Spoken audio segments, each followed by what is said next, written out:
what's the key for you in screen roll defense? And there are a lot of times when you were with AD, it seemed like partnering with him against Jokic and Murray. What are some of the things that you're focusing on with that group? Yeah, just trying to contain them. I think trying to take away their strengths, which for Jamal is a lot of things. He's shooting the ball so well in the playoffs. I think he's shooting almost 50% from mid-range shots, if not 50, and then like 40-something from three. So just trying to keep a body on him and not let him feel comfortable as much as possible. And then once we get into a switch situation, just trying to throw bodies at him and trying to make sure that we're not leaving people on islands to try and cover those guys one-on-one. Hey, Alex, this is Dave. How much can you put pressure on the defense and benefit your team by getting to the foul line? And not just, obviously, to get points on the board, but obviously that can change the opposition's rotations and stuff like that. Guys get in foul trouble. And just, is that something you consciously think about when you're approaching a game?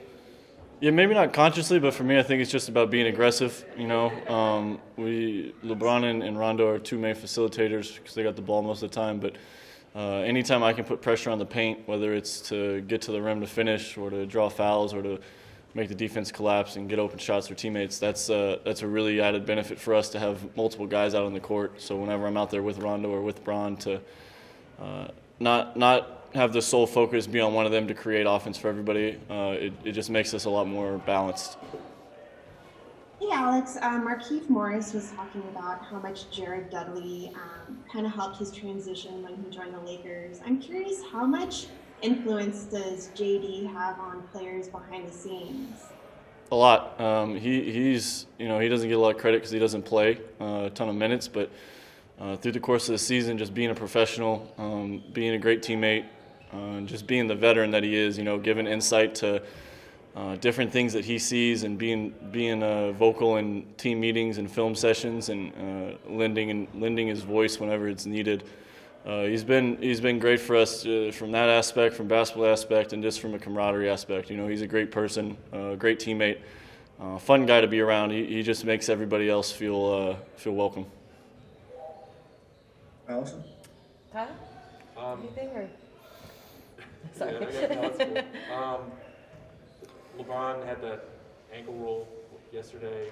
I'm kind of wondering what you went through when initially you saw it, and then I guess like a play or two later you throw a lob to him and he leaps and does it pretty convincingly. Were you panicked in that moment, and how much did you get over it? No, I mean I saw him go down and he kind of winced, but I think I can tell when he's actually hurt, when he maybe just tweaks a little bit, just a normal kind of bang or nick that you get playing. I saw him tying his shoe, and I figured he was going to be all right. Just is your default setting like LeBron is going to get through whatever you see happen? Yeah, it's kind of just my default setting in my brain. I kind of have that mindset with myself, so I kind of just, until something goes wrong, I'm not going to put negative thoughts or energy into the atmosphere. I'm kind of just very much a realist. Whatever the facts are of real life scenarios, that's kind of what I go with. So if he's fine, he's fine, and if he's not, then whenever he's not, we'll get to that point. All right, Will, back to you. All right, yeah, I'll take a couple more. Alan Sleeva. Hey, Alex, just curious, the last couple of weeks, from a role player perspective, you guys have had a ton of success, great energy. What's your mindset when you come into games? They're not going to run specific plays for you, things on the. What are you kind of thinking when you go into the game, how to affect the game? Can you just walk us through that a little bit? Yeah, for me, man, it's really just about being focused. I've tried to really simplify that process for me. Being in the bubble, there's as little distractions as possible. I've been off social media since the playoffs started. Haven't been on Twitter, so Instagram or anything like that, which has been nice for me to just kind of block stuff out and focus on the basketball aspect, and then looking and diving into the basketball aspect series by series, just finding different ways that I know I can be effective, watching past games against opponents, just knowing their tendencies, and then the defense and the effort thing is something I'm always going to have. You can see that in a regular season when I might be more excited on a stop and on a defensive play or something than somebody, than the rest of the team in game 45 or game 50 of the season. So now that it's heightened and literally everybody is playing that every possession like that, it's a lot of fun for me just on that side of the ball. And then, like I said, offensively, just taking advantage of the defense's mistakes. Right? Bron and AD get so much attention, and everybody game plans for them, and they're supposed to. The first team All-NBA, best players in the world kind of thing. And so for me, it's just about trying to find my way to take advantage of how the defense is playing them. That happened a couple times last night with people showing on ball screens with LeBron, where I either hit him on a pocket pass or I drove the lane because there was a crease open. It's just about being opportunistic.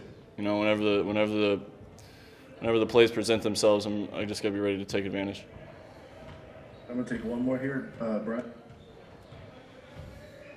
Hey, Alex, I'm sure by now you probably have seen that number floating around that you and LeBron, you have the highest net rating playing with LeBron of any teammate that he's ever had. What about, obviously playing with LeBron makes everybody better, but what do you think is it about your particular skill set and the way you play that allows that pairing, to work, and kind of what you're bringing to the table in that pairing? Yeah, I think we're both very high IQ players. Everybody kind of knows who Bron is and how he thinks the game, and it's kind of a legend of how smart he is and seeing plays before they happen. And I got a little bit of that in me too. That's part of my game is anticipating plays, seeing stuff happen before it does. And me and him are just kind of on the same wavelength a lot of times. And obviously with the talent he has, and then you have multiple guys seeing plays happening before they happen, it's really easy for us to kind of take advantage and cash out in some of those opportunities.